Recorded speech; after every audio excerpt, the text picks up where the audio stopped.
Mold-Tool is the official sponsor of the Grease and Glamour podcast. Established in 1853, Mold-Tool has grown to become a recognized leader in lubricant technology. Racing teams around the world have trusted Mold-Tool to deliver the endurance and performance needed to compete at the highest level. Even if you're not racing on the track, Mold-Tool's full range of synthetic lubricants will protect your engine against wear and tear of your daily commute. Stop by Universal Imports to purchase Mold-Tool's line of products today.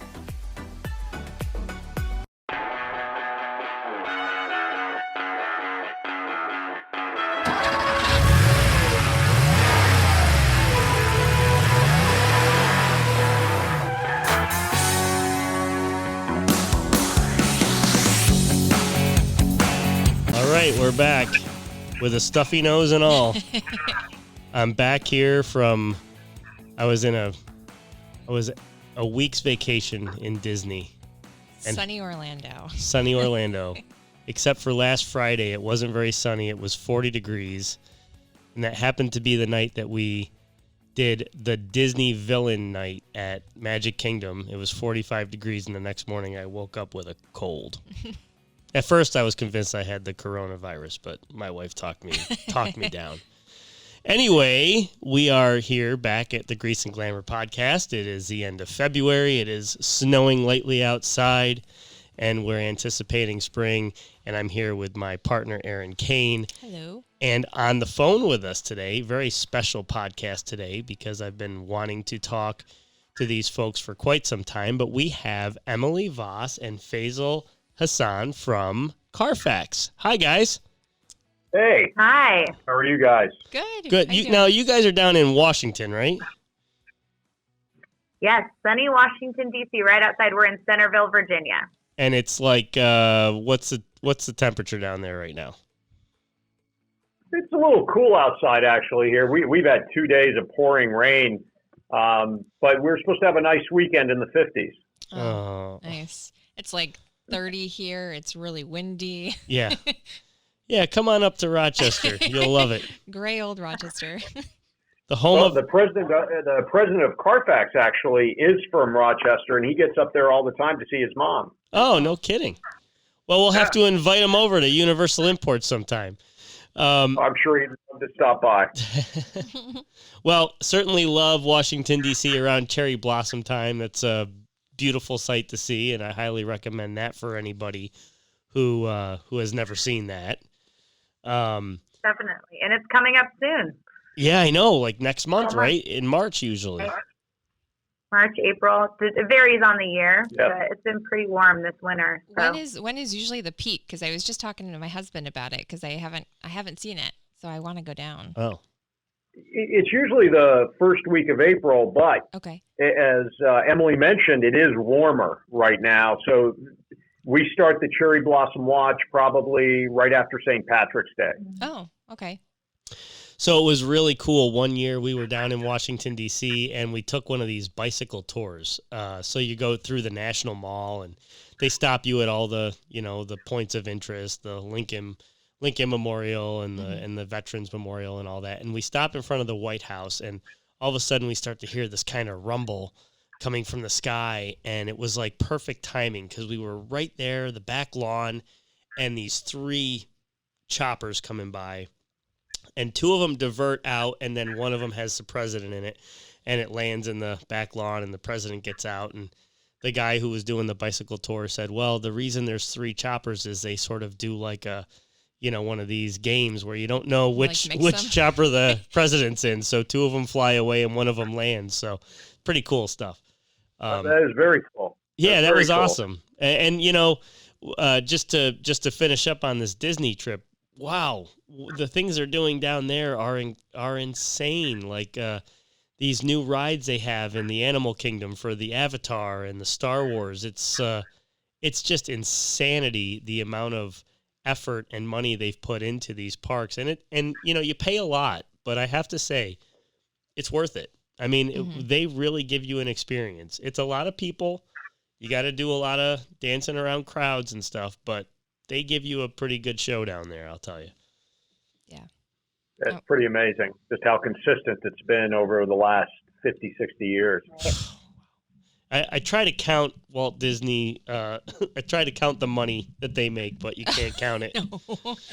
But then I tried to count how much they have to spend to keep it going, and I can't count that either. So, Right.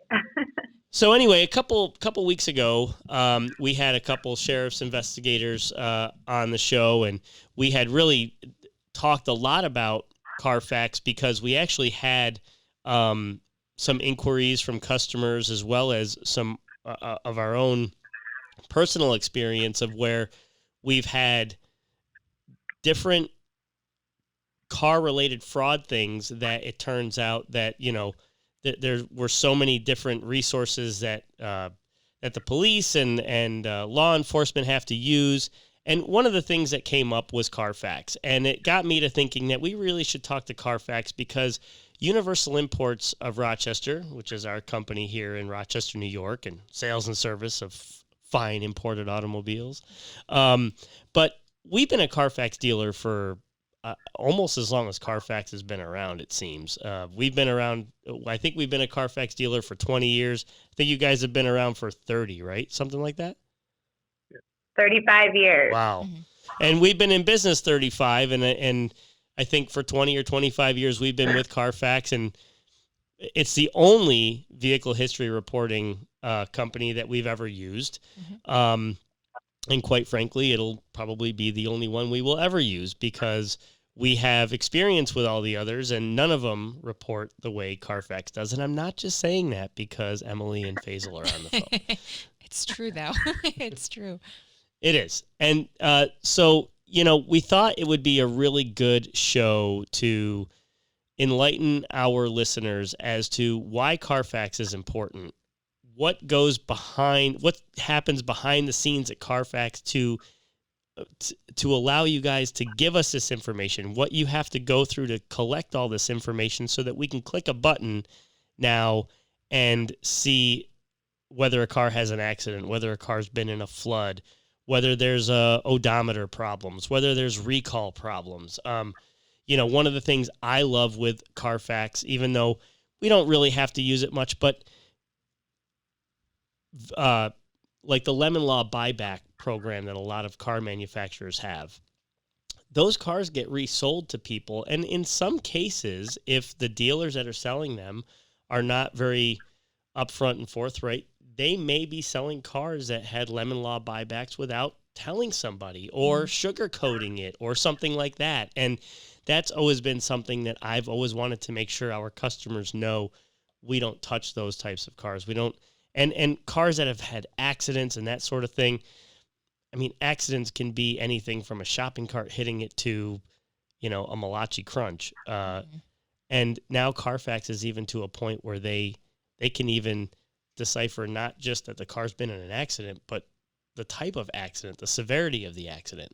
So we thought we would get you guys on the phone and you could tell us a little bit. And let's start just with like accident reporting. What goes into the sauce as to how you guys come up with that data? I think it's interesting because I'll say just personally, I've been here about 7 months now. So as a consumer, I've known Carfax for years and used Carfax. And I think you don't necessarily always think about the secret sauce of what makes Carfax Carfax. I think we take it for granted, like, okay, here's this vehicle history report with this information here. But really at the core of it, it is a relentless pursuit of data. We have 23 billion records, 112,000 sources. And it's really hard to even wrap your head around those numbers. But we're constantly adding sources and constantly adding information. And when you think about the number of vehicles on the road and the fact that the average vehicle history report has 26 records on it, and that can include service or damage or titling or all sorts of different things that a vehicle sees in its lifetime. And I think that kind of is the secret sauce, is that there is just this like relentless pursuit of data. I think that's at the core of the business. And Faisal's been here a lot longer than I have, so I'll let him speak a little more on this. Yeah, I mean, I've been at Carfax 20 years. Very blessed to have been part of this, disruptor mentality where we wanted to make sure buyers and sellers of used cars both had the information they needed to make a decision. And the number one thing they want to know about is damage information. And Carfax by far has the most damage information.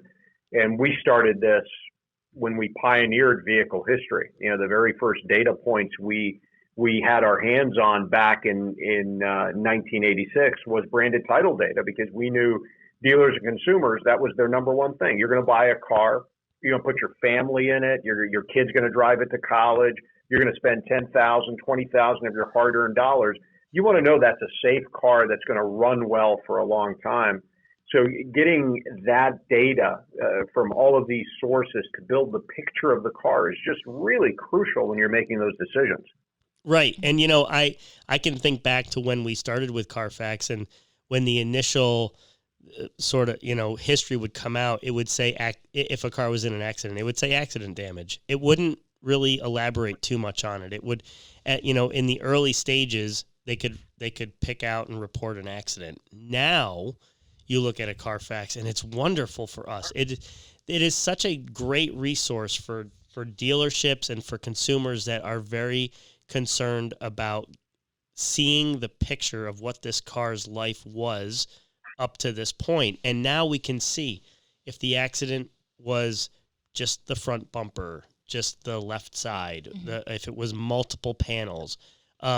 They go into minor damage, major damage, airbag deployment, all of those sort of things. So we've really watched Carfax grow over the years to where now you're pretty much just feeding us everything we need to know.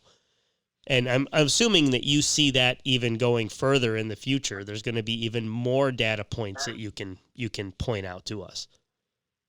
Yeah, absolutely. I mean, you know, you're exactly right. 20 years ago, when we were first bringing in our pieces of the damage world or service and repair data, that data is very, very difficult to work with. And so it took us time to bring in more data and be able to determine, okay, this was a point of impact. Okay, this car actually hit a deer. The airbag deployed. It was towed from the scene. Here's the severity. Here's how much it costs to repair it. We really want to close the loop on all that, because buying a car that's been in an accident is not a bad thing. Right. The real key is the consumer needs to know. They need to know the history of that car so they can make an informed decision and decide whether they want to buy that car or not. So you guys actually too have recently come up with, even like a car may not have been in an accident, but it will list like other damage. So we can see like car wasn't in an accident, but it has damage to the front bumper, which really helps us, because when we're buying cars at auctions, especially, I mean, we can then go look at the condition report at the auction and see, okay, well, there's a slight dent there. So It's not necessarily an accident, but it really helps us in the long run, because we can see exactly what you guys are portraying. Yeah, and let me elaborate on that, Aaron. Oftentimes, customers will ask us, so, Emilie and Faisal, one of the things that we do here at Universal Imports is, and our specialty really, is that the cars that we primarily sell are cars that we don't even have here. We're talking to our customers, finding out what they want, and then we're going to find that exact car. If they want an orange Audi with red seats, well, if they make it, we'll find it. I don't know who would want that car, but there's someone out there, I'm sure.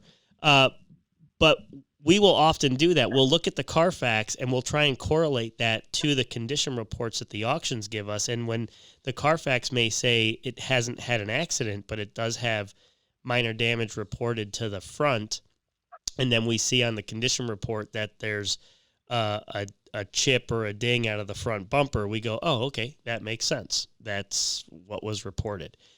So we have, because of Carfax and because of these other tools that we have that the auctions are using, and Carfax even partners with the big auction groups as well, we have all these resources that when we buy a car, and sometimes we are buying these cars sight unseen, we have strong confidence because of our partnership with Carfax, because of our partnership with the auctions and with the car manufacturers, that we know what we're getting before we even see it. Yeah, I mean, isn't that really the key to anything, that an informed consumer knows what they're getting? And that's where vehicle history comes into play. Right. a consumer, you might buy a car that's been in an accident or has, a new transmission, but you have a right to know that up front so you can make that decision.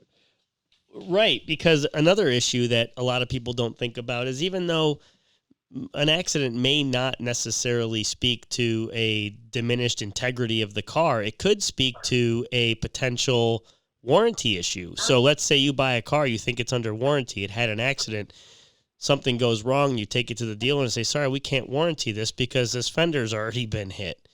So it's important to know those things and know them going into it. And I like how you said that. I mean, a car being in an accident isn't necessarily a reason to stay away from that car, but you need to know what was the accident, how was it fixed, is the person selling you the car going to stand behind that, is it going to affect the warranty in any way?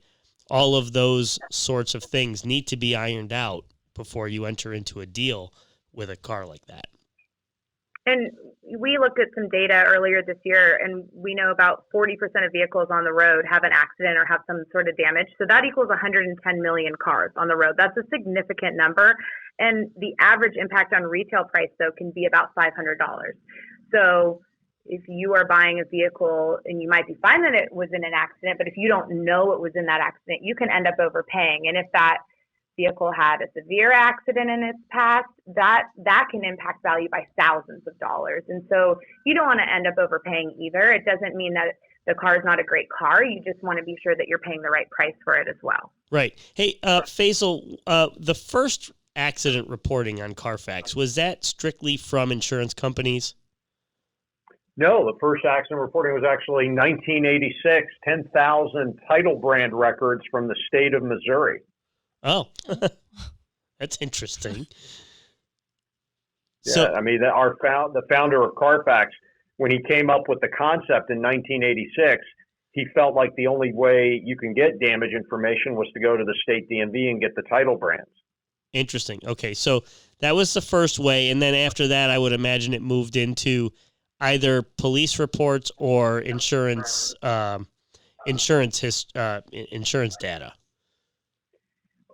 Let me give you a different picture. So we put up a picture of a car when I joined the company 20 years ago, and we were still a very young company. And we said, what are all the things that could happen to a car? And we had a whiteboard, and we were just drawing lines.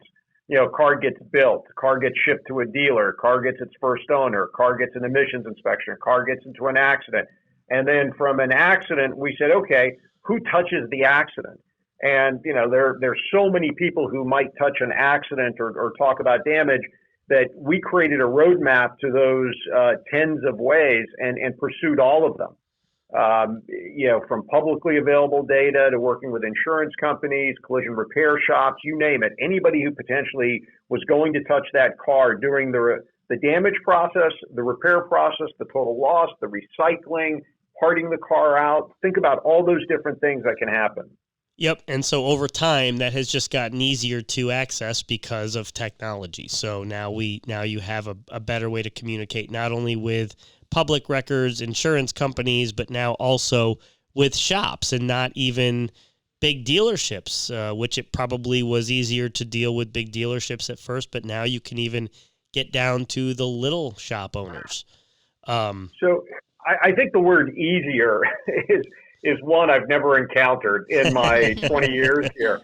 It actually has never been easy. It's, as a matter of fact, it's even though technology is advanced, doing what we do is incredibly difficult. The data is incredibly fragmented. It exists in so many different places and so many different formats. It's really the credit goes to not me being able to go out and talk to someone about sharing VIN level about the metal with Carfax. It's really more about the people in Carfax, the people down in our data center in Missouri, our data services team, who are just like these amazing people who can take data from 112,000 different sources and be able to format those in a way so that if Pennsylvania calls something junk, but California calls it salvage and Florida calls it something else, they can bring it all together so that no matter where you are, you can understand what it means. Data continues to be more and more difficult. And in today's world, with so much data being created every single second, it just becomes more and more difficult. We're hiring data scientists and you name it to make this data understandable by consumers.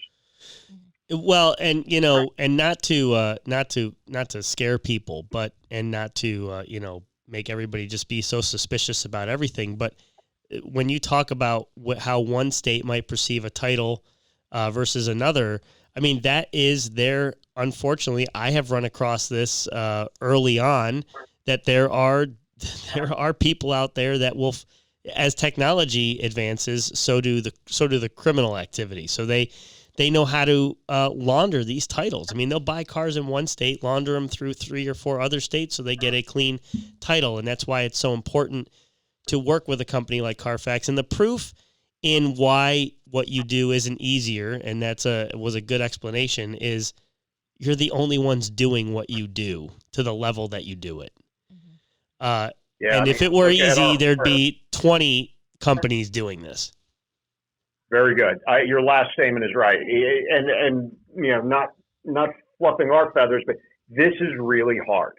And we have an amazing group of people. We're a data company who does vehicle history. That is our core. That is what we do. And it is hard. You're right. If it was easy, everybody'd be doing it. Right. So now let's talk about something that comes up that becomes potential. Well, it probably not only propels Carfax in such a positive way, but I'm sure it only made your life harder for a while, and that is Hurricane Sandy. So now you get Sandy, which was one of the biggest hurricanes to hit an area with a huge population of automobiles. And now you have hundreds of thousands, if not millions of cars in a flood situation. And so this is where I noticed when Sandy came, this is where I noticed people still today ask about the concerns for flood. How did you manage through that period? Well, I mean, we learned from prior hurricanes. Katrina is probably the best example, the most devastating hurricane the U.S. had seen in a long time. It devastated the coastal state, the Gulf Coast states, New Orleans. We all know what happened there. And we knew the insurance companies, the departments of motor vehicles, they were all struggling. We learned from Katrina. We created a partnership with FEMA, the DMVs, with the insurance companies, the National Insurance Crime Bureau. We did everything we could because we knew that a lot of those flood cars were getting shipped out as quickly as possible. And so all our experiences with Katrina, we went and we applied those to Sandy. We've applied them to other flood events, the ones in Houston over the last few years, the ones on the North Carolina coast. So we've been able to react fairly quickly working with our partners. The DMVs have learned a lot, the insurance companies, and they know the value of getting that data into the Carfax database so the bad guys can't get those cars out of there and do something with them.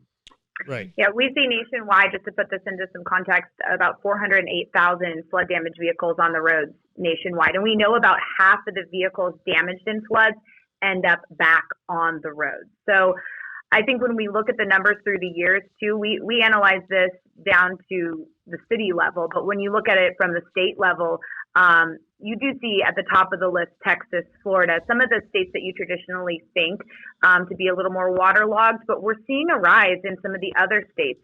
Wisconsin had a huge rise and 68% increase in 2019 versus the year before. California, we see huge numbers. They made the top 10 list this last year for the first time, and that's a list you don't want to be on. But I think that some of these states, the con men are getting smarter, and I think the consumers maybe in some of the states where they see the hurricanes more often are wising up, and so the con men are moving these to Illinois, to New Jersey. We're seeing some of the other states in the top 10 list aren't necessarily the states you think of that would be getting flood damaged cars. Now, for consumers like who maybe aren't too familiar with Carfax, will it say directly on there that the vehicle was in a flood? Yes. Okay. Yes, absolutely.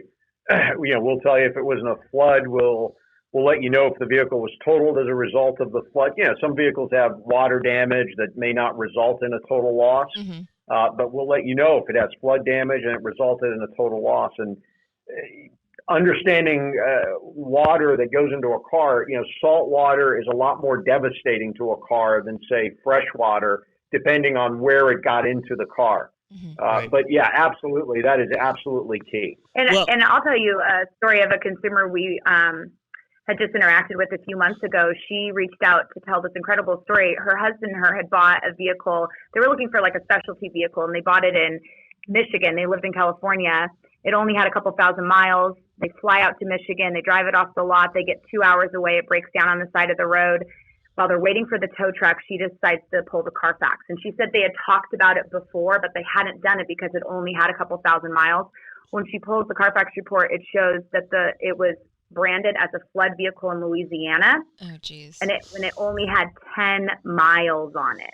So even though a vehicle might only have a small amount of miles on it, doesn't mean it couldn't have been sitting on a dealer's lot somewhere when a hurricane hit, and ended up, and it had been title washed, as you said. The title had been cleared, and so by the time it got to Michigan, it didn't show up on the title they were given, but when on the Carfax report, it showed that at 10 miles, it had been flood branded in Louisiana. Wow. So, at the end of the day, and Aaron and I were talking about this before the podcast, and this is that we just experienced, we were looking for a car for somebody, and we found a vehicle that had 1,500 miles on it. It's a year old.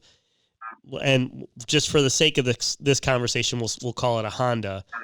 And it was sitting at a Hyundai dealer. And we're scratching our heads going, why is this car only got 1,500 miles on it? It's not at a Honda dealer, so it's not a demo. It's not a group that has a Honda dealership. Something doesn't jive. Now, that doesn't mean that there's something wrong with this car. It may be perfectly legit. There may be a million reasons why it's there legitimately. But there's also that many reasons to raise your concern a little bit and do a little bit more digging, because, I would prefer to sell a car that's 1 year old with 12 or 15,000 miles on it, or 2 years old with 24,000 miles on it, because that's kind of the norm. When you see cars that have very, very low miles to their age, or those kinds of things, it doesn't mean you should not buy that car. It doesn't mean you shouldn't that you shouldn't consider it. You should just, that's where you really need to pull these types of things and find out. Because at the end of the day, what we find out is that when something's too good to be true, it almost always is in this business, probably in anything in life. I was just going to say the same thing. If it seems too good to be true, it probably is. Yeah, it almost always is. The one of the things that we were talking about when we had the investigators here was there was a person in Texas who bought a car online, sight unseen, from a dealer in a different state that he had never actually even talked to, and wired the money, $30,000, for a car that should by rights have been $45,000 to $50,000. So there's your first red flag. You're buying a car for $15,000 to $20,000 less than you should be buying it for, from someone in a different state that you've never even talked to, and this person even wired the money he got a loan through his bank, and they wired the money to this guy. It was an overseas scam operation. This guy is out the money. He's not getting it back. And they probably will never find the organization overseas that are pulling these scams. So the public service message is too good to be true, especially in the car business. It probably is. That's exactly right. Yeah. So, and then going back to floods, not all flood damage cars are from an actual flood, because we've seen here in Rochester, New York, we don't have too much of a concern for floods. We're near Lake Ontario, but unless your car is like within feet of the shoreline, you're going to be okay. But we do have, sunroof drains and stuff like that can plug up, and then water can get into the floor of the car, where on a lot of these cars, the computers sit. Those computers can get just sitting in water over time. They start to corrode. The computers can be damaged. and that can be thousands and thousands of dollars worth of repair. It also, once you get some of those carpets and the padding underneath the carpets wet, that's when you run the risk of having mold problems and those sort of things. So not every flood car is from an actual flooded weather event. It could be sunroof drains are plugged and water gets in the car that way, and that car can then be totaled or repaired under insurance as a flood damaged vehicle. Well, when we buy cars too from the auction, I mean, we do our due diligence and we look at the Carfax and we look at it multiple times and go back and forth. But when we get cars here, the first thing we do is we put our heads into it and we make sure that there's no smoke smell and no mildew smell too, because I mean, that could run us problems too. Well, I'm the world's pickiest smoke smell person. If I even that's the first thing I go for is making sure the car smells good inside. But yes, it's smelling that musty smell, or I mean, obviously a smoke smell just means the car's been smoked in. But we try to stay away. Sometimes too, like we've seen where they put the strong air freshener in there so that it covers the musty smell. That should be a red flag too. That's something else to look for. Right. Yep.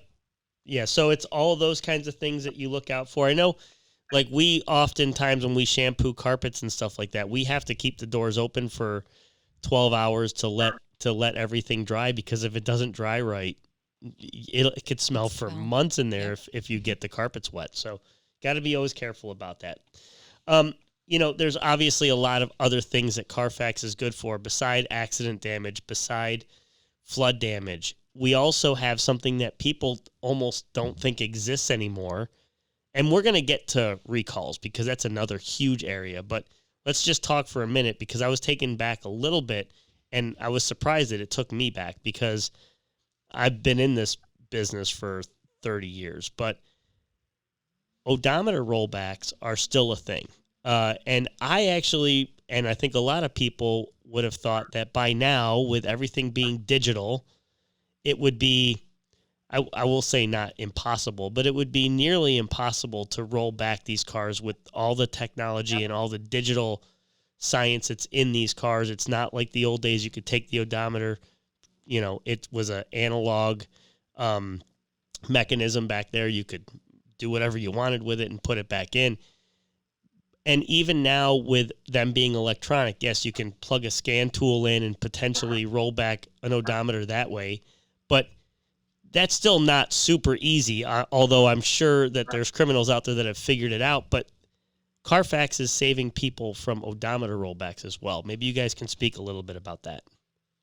Yeah, I mean, we estimate about 200,000 cars have some sort of odometer manipulation done each year. So total, that's about 1.6 million vehicles on the road. And it is, I don't think most of us realize that it is easier a lot of times than it was with the analog. And I think that that's something that everyone should be aware of. I think it is something to look out for. And if you are looking at a car and the mileage doesn't add up, or there's inconsistencies, or you take it to a mechanic and they look at it and they say the wear and tear doesn't match the mileage they're seeing, I mean, it is something to at least have on your radar when you're used car shopping. And I'll tell you, digital odometers, when they're tampered with by using software, and you can go to YouTube and see how these guys do it. It's pretty amazing.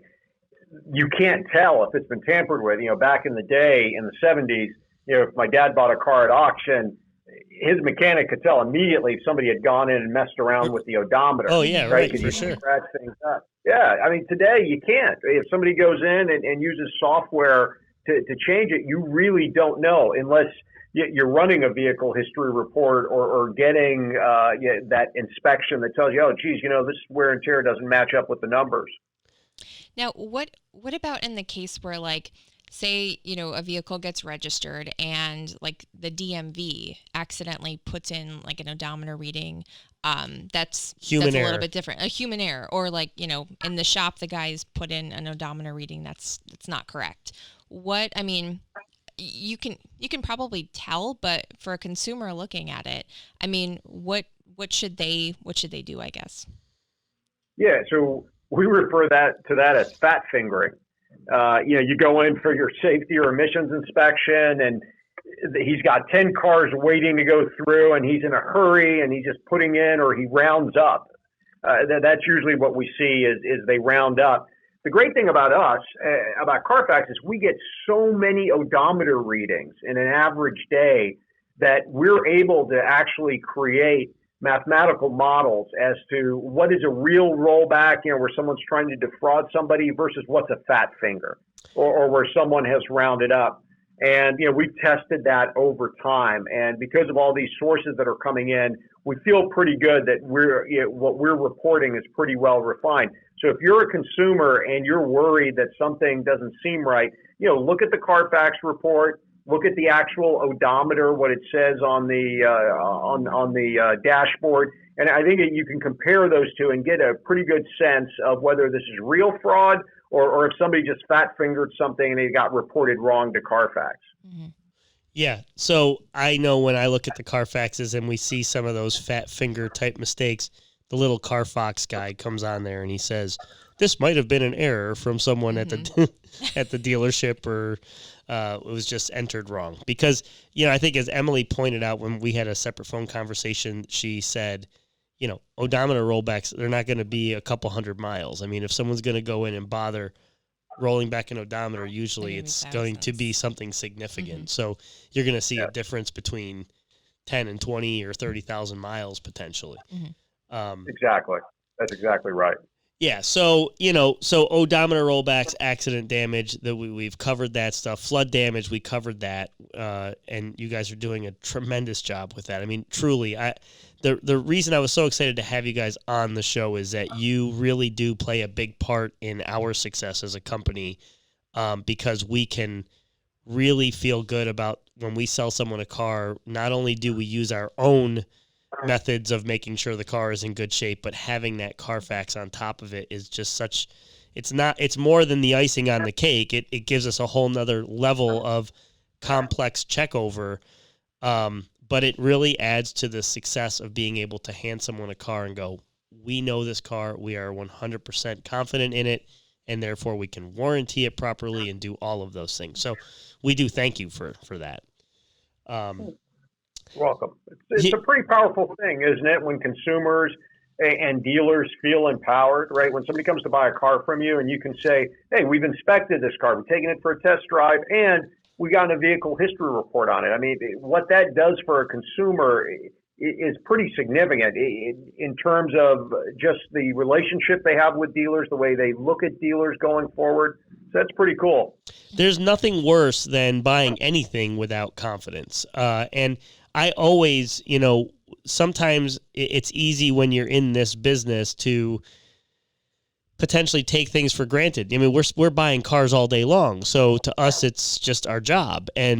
But we don't ever lose sight of the fact that the person we're buying the car for is buying a car maybe once every 5 to 10 years. This is a major milestone in their life.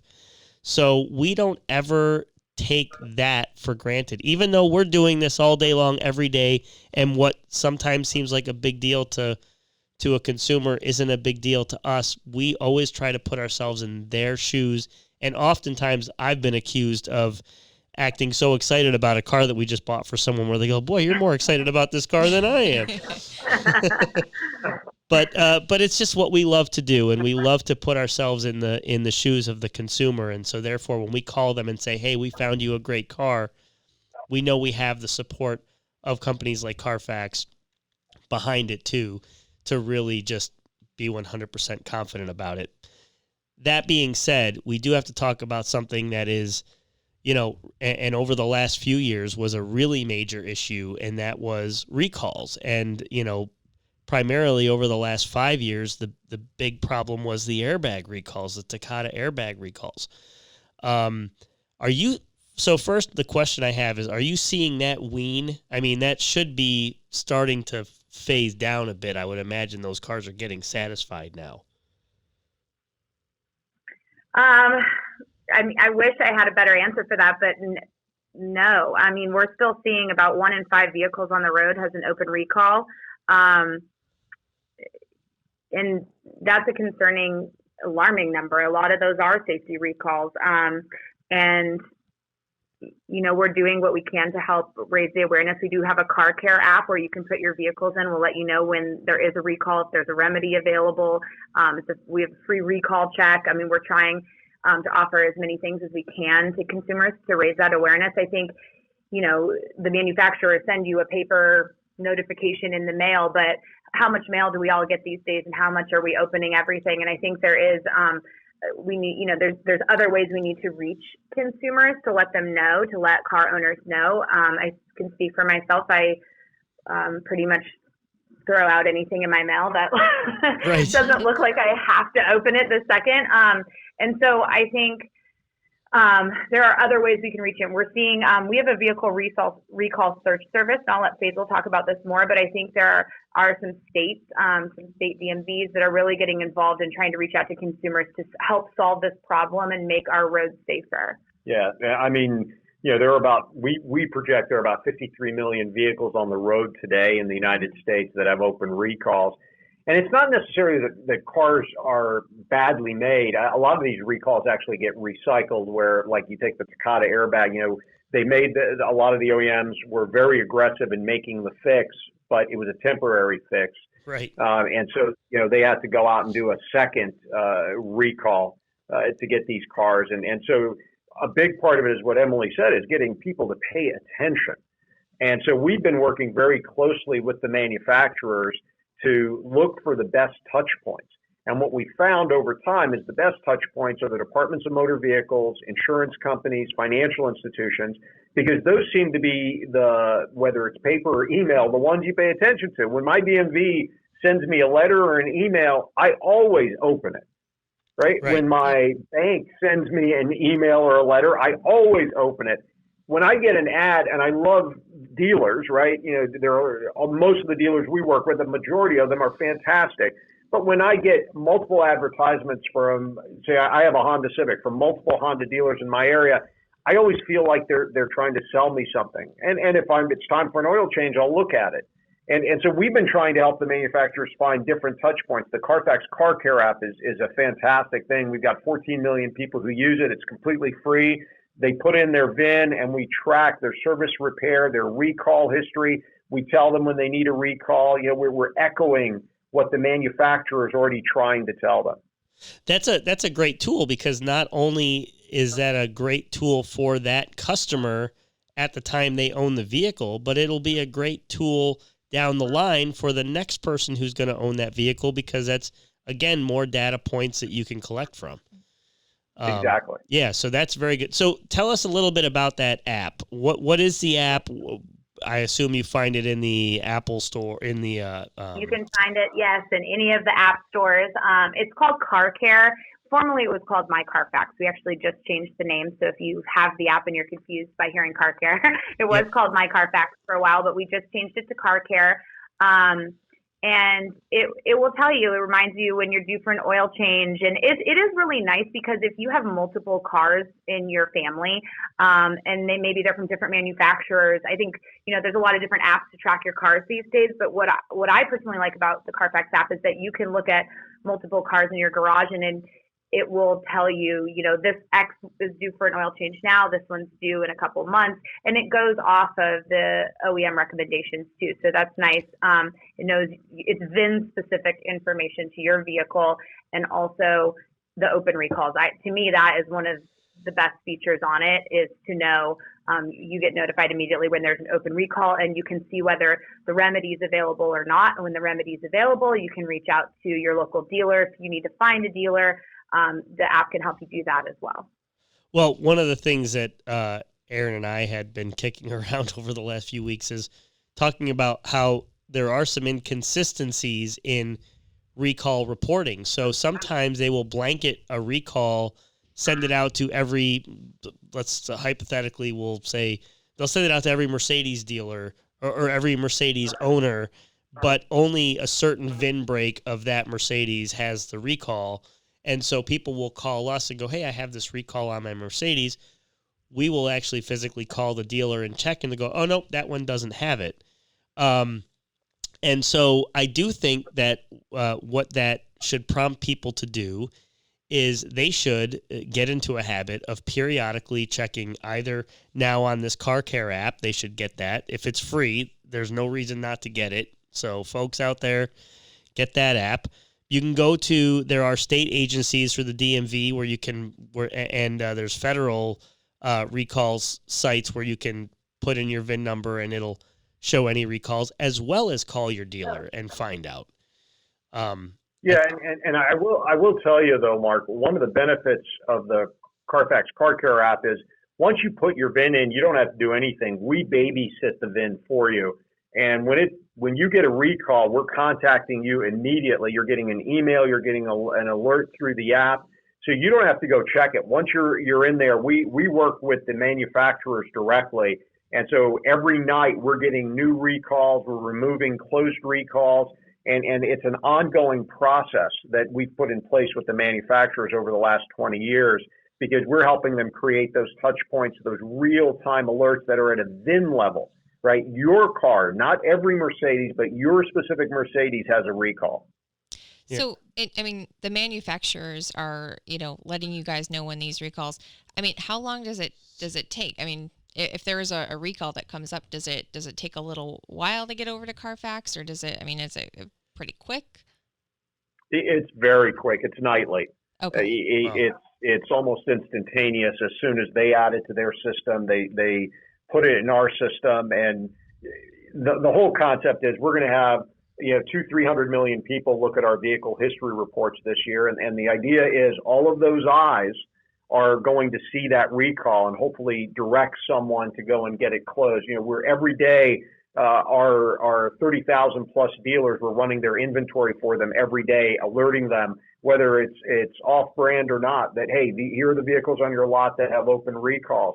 The New York DMV is a great example. New York DMV today, anytime you get an emissions or safety inspection in the state of New York, they're running that against the Carfax database, and if you have an open recall, it's printed right out on your receipt, and they hand it to you and let you know that. The state of Ohio runs their VINs against us so that they can let you know when you're re-registering your car that you have an open recall. So the concept here is to create those touch points to get those recalls closed. Okay. So, Emilie, on the Car Care app, if someone wants to purchase a Carfax, if a consumer has the Car Care app and they want to purchase a Carfax either on their car or on a car they're looking for, can they purchase a Carfax from the app? Yes, you can purchase. Not from the app. No, there is a Carfax app that you can download to purchase reports. Okay. The vast majority of our consumers, though, as you guys are probably aware, they're not necessarily buying reports. We're trying to tell them to go to people like you, right? Mm-hmm. Right. Go get your car from one of our Advantage dealers. They're trusted. They've already run the report. If you are an Advantage dealer with Carfax, we're putting all your cars on Auto Trader, on our used car listing site, on all our partner sites, because we want to help you sell that car and show that you have confidence because you put the Carfax report there. So what is really cool, we do offer a lot of resources for free. So not only the open recalls on Car Care, on our website on Carfax.com, we have an odometer check, a flood damage check. So you can put in a VIN and be able to see if it has something in its history. Along those lines, we have a history-based value tool where you can put in where you are, the license plate or VIN of a vehicle, and it will give you what a fair price for that vehicle would be in that area. So, and that's a free tool too. So we're trying, to offer free tools as well as on the Carfax vehicle history report. And you still have the Carfax buyback guarantee too, correct? The title branding buyback guarantee. Right, and that's specific to branded titles. Right. Only. That's correct. So we guarantee that if a vehicle has a branded title, a state branded title, that we would have that on the vehicle history report. So let me just take a minute to explain to our listeners what that really means. Okay, so and you guys will correct me if I'm wrong. So something that Aaron and I are always very watchful of is if a car has been a branded lemon law or buyback vehicle. What that means to you folks out there is that if a pre-owned car was bought brand new, had a problem that could not be fixed in a proper amount of time, there are some legal sort of policy that has to go through, protocol. A consumer who bought that new car and it is not getting fixed to their liking for whatever the problem is, the manufacturer then would agree to buy that vehicle back. So that's why it's called a buyback. So they buy that vehicle back. Now, in a lot of cases, those cars, some of them get branded on the title as a buyback. Some of them, depending on the size of the repair or the situation surrounding it, they may not get branded. But let's assume for the sake of this, they do get branded. When that title is branded, the dealer or the manufacturer rather, in a lot of cases will make an attempt to fix it. In some cases they won't, and they won't go to resell that car out on the consumer side of the market. They will then go sell those cars at auction. That's when some dealers will buy those vehicles, and they usually will buy them at a discounted price, knowing that they're buying a vehicle with a branded title. Now, hopefully, if some dealer is doing this and they sell it to a consumer, they are telling them, hey, this car is X dollars. You're going to save a lot of money, but it has a branded title for this or that problem. And then a consumer can make a decision whether or not they want to take that chance or that gamble. What Carfax is doing is allowing consumers the confidence of knowing that if they think they're buying a car that does not have a branded title, they are backing that up, saying that if this car did have one, we would know about it and we would tell you about it. Would that be the correct statement? That's correct. If a vehicle has been branded by a state, that should have been reported to us, and that is our buyback guarantee. That if we miss that, we buy back the car. And hey, look, no guarantee is good if it doesn't mean anything. So we do occasionally buy back a car. I mean, I've been here 20 years. We bought back a few.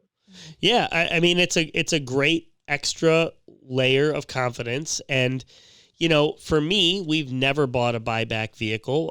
It's never been something that I thought was worth taking the chance on, because not only do you not know for sure if the problem it was bought back for is truly fixed properly, but you also don't know now, like we talked about with some of the other things, the accident stuff, is the car still going to be warrantied the same way?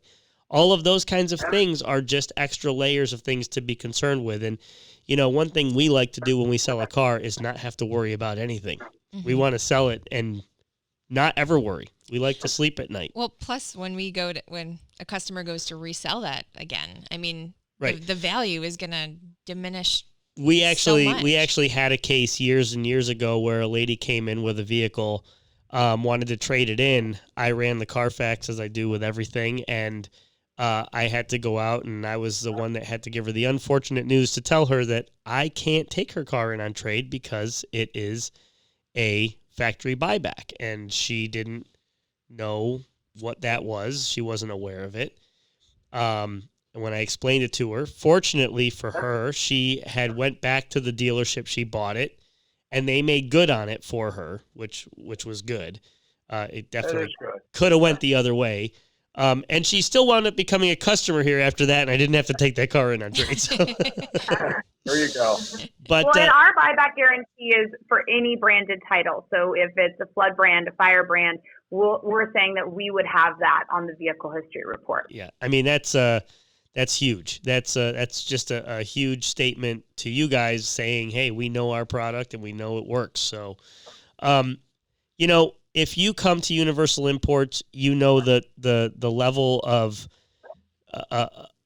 that Aaron and I are going to go through when we look for a car for you, when we take care of your car in our service department, when we buy cars, we look at everything. We look at to see if if screws have been unscrewed on fenders, if paint is cracked on hinges, any of that stuff.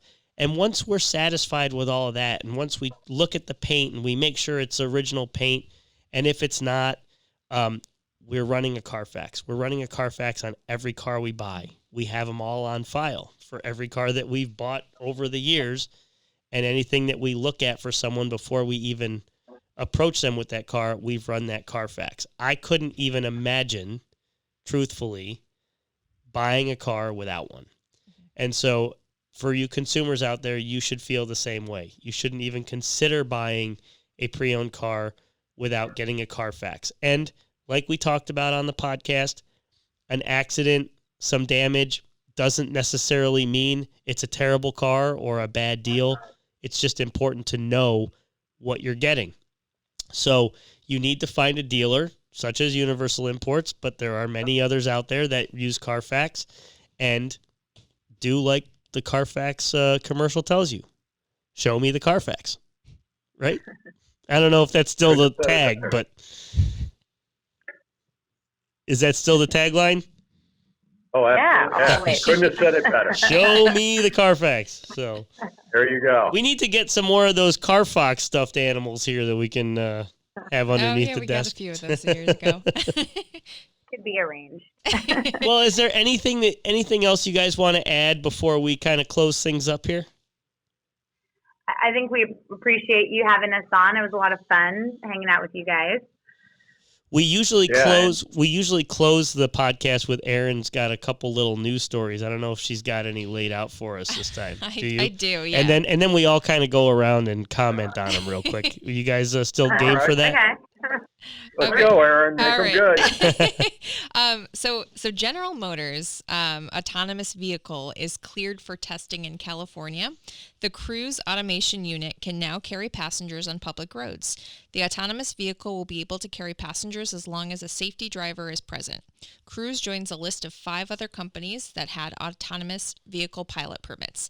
San Francisco, where Cruise is headquartered, will be the first city where it will be launched. Well, I still freak out when I was on the thruway and saw someone in their Tesla putting on their makeup without their hands on the wheel. So, the autonomous thing is lost on me. I think a car is meant to be driven. And it's scary to think about, Oof. Going to have a lot more Carfaxes with accident reports on them, I think.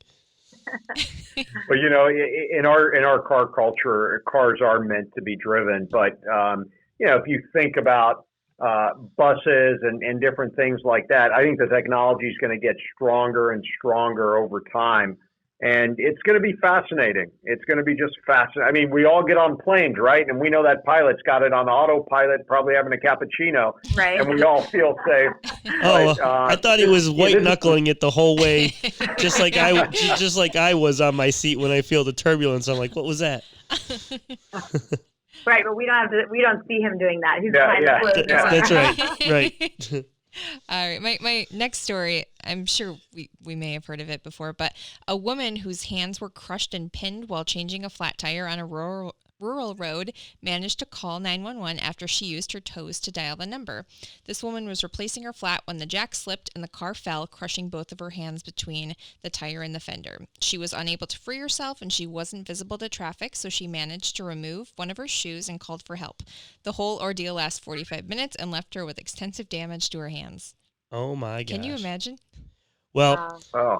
I'm glad that she didn't have the fingerprint thing on her phone to get into her phone, because that would have been terrible. Where was that? I mean, I'm glad hopefully she's going to be okay, but it really just talks about a person's strength, right? Yeah. To know, to keep themselves calm. She sounds like an amazing woman. Yeah. It was on a rural road in South Carolina. Wow. Yeah. See, you can't do that in Rochester because you'd take your shoes off and your feet would be frostbit before you could dial anything. Yeah, time to sign up for roadside assistance, too. Sounds good. Yep, AAA, here I come. So, Faisal, Emilie, I can't thank you guys enough for the time you spent with us. This is huge. We have always been a huge advocate for Carfax, and I don't think it's going to be any surprise that we really brag about your product here at Universal Imports or on this podcast. And this podcast is designed to bring this type of content to our customers and to other listeners that hopefully one day will be our customers. You can visit us at universalimports.com. for any car sales or service needs. We have a full body shop. We work with Carfax on a daily basis. And of course, if you have any questions for Emilie or Faisal, you can email me or Aaron. You can email me, mark@universalimports.com. Or eKain, Kain at universalimports.com. And we can get those questions right over to Emilie, and I'm sure that you guys will have no problem answering those, and we'll get back to our customers with any questions they have. That being said, you also, Carfax is doing some other stuff too. They have used vehicle search site. Is that also at Carfax.com, or is that a different website? Carfax.com. You can come look for vehicle, and you can use some of the unique vehicle history attributes that Carfax has as far as one owner vehicle, what type of use, was it a fleet vehicle, was it personal use, all that kind of stuff to filter down to see exactly what you're looking for. I think, are you also getting into, or have you already gotten there where you're digging more into like the window stickers that the cars have, or is that something that might be in the future for Carfax?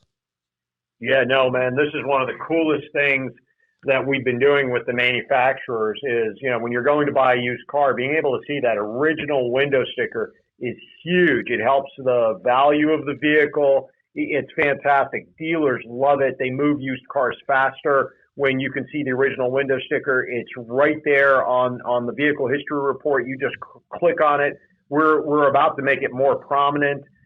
We've got a number of OEMs who are working with us. We're trying to get all the rest to work with us here.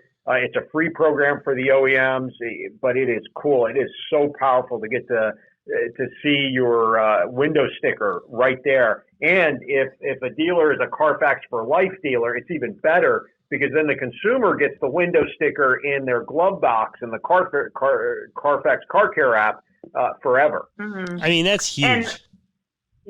And I will say, it's worth mentioning, all those vehicles on Carfax.com, if you're looking at the used car listings, they all come with a free Carfax report. Right. So you can see their vehicle history. Most of them have the original window sticker. I mean, so that's a great added value just to go there and be able to connect with local dealers who might have just what you're looking for. That's awesome. I can tell you that the window sticker thing for Aaron and I, it saves us so much work in trying to figure out some of the options, because not everything is very obvious as to whether a car has this, that, or the other thing. And having that window sticker really saves us a lot of time. Great. So anyway, thank you so much for being on the show. I hope that you enjoy your spring to come down there in Washington. And if you get a chance, take a couple pictures of the cherry blossoms and send them to me. We will. And if you guys are down here to see the cherry blossoms, let us know. Right. We'd love to have you come by the office. I will 100% take you up on that. If I get down to that area, I will be calling so that we can maybe go have dinner or something. Definitely. Absolutely. Thank you so much. Have a wonderful day. And again, universalimports.com. If you have any questions for Emilie or Faisal, for Aaron, or for myself, you can just email mark@universalimports.com, or of course you can call us at 585-381-8677. I'm going to let you guys go. I'm always so bad at the exit music. I always forget to play it. So I'm going to the exit music. Yeah, I know it, and I get made fun of all the time for it, but here it comes. So anyway, guys, thank you so much. We'll talk to you again soon. All right. Take care. Bye-bye. See you later. How cool was that? That was great. So Emilie is the head of PR for Carfax, and Faisal is actually, his title is General Manager of Data and Public Policy. Yeah. So these are two pretty big shots there in Carfax in Washington, and it was really nice that they were able to give us the time. I learned stuff that I didn't know. And it would be so great when those window stickers come out on the Well, I think Carfax. they're already, I think a lot of them are already there. Yeah. So let's start printing window I stickers. know. This is great. Yeah, so what else? Oh, we're gonna have a couple really cool podcasts coming up here soon. As well as I'm actually going to be starting another podcast with Elevate Rochester, which is really cool. Mm-hmm. So what formerly was the Rochester Business Ethics Foundation is now Elevate Rochester, and we are gonna start beta testing a podcast about ethics in this area. Exciting. Yeah, Nice. it's awesome, and we got involved with Elevate Rochester, or RABEF, last year when we were nominated for the Rochester Business Ethics Award, and through meeting a lot of awesome people in that organization, I am now on the board of Elevate Rochester, and the first thing I thought I could contribute is go, hey, I've got podcast equipment and we can do a podcast. There you go. So That's we awesome. thought we'd do that. So lots of things to come. Oh yeah, and check out some of our previous podcasts. Mario Andretti. We talked about. We talked to Mario Andretti rather. We did a cool podcast on the movie Ford versus Ferrari. Jeff Tyzik. Oh, Jeff RPO. Tyzik, Grammy Award winner. Jeff Tyzik was on the show, and now we have an awesome podcast from Carfax. Yeah. And I don't know how much more talking I can do before the song is over. But we really need to time it out. I know. I just keep forgetting. I think it's coming up here. Anyway, folks, again, visit universalimports.com for all of your car needs, and we will be happy to help you with anything that you're looking for. And please share this podcast, Grease and Glamour podcast, with a friend. Mm-hmm. Thank you. And if you want Carfax, we have Carfaxes on all our cars too. Oh yeah. So check out our website. We'll even get you a Carfax on a car you're looking to buy, and then we'll talk to you about why you should buy a car from us. So anyway, thank you very much. Until next time, I'm Mark. I'm Aaron. Have a good one.